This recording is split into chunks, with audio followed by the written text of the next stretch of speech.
Comment করতে পারতেছিলাম না।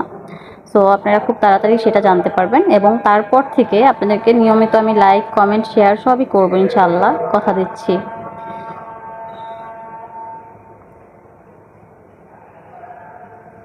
সো দয়া করে কেউ আমার উপরে রাগ করে থাকবেন না, আশা করতেছি এখন আপনারা বুঝতে পারবেন।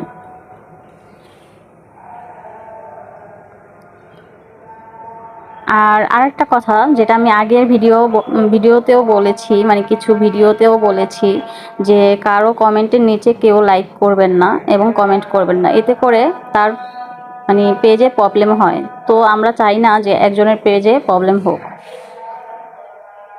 দেখতেই পাচ্ছেন পোলাওটা কত সুন্দর ঝরঝরে হয়েছে। আশা করছি খেতেও তেমন মজা হইবে, দেখতে যেমন সুন্দর খেতেও তেমন মজা হবে। আর চিকেন রোস্টটা তো আর কিছু বলার নেই, কালারটা দেখেই বুঝতে পারছেন যে খেতে কতটা মজা হবে।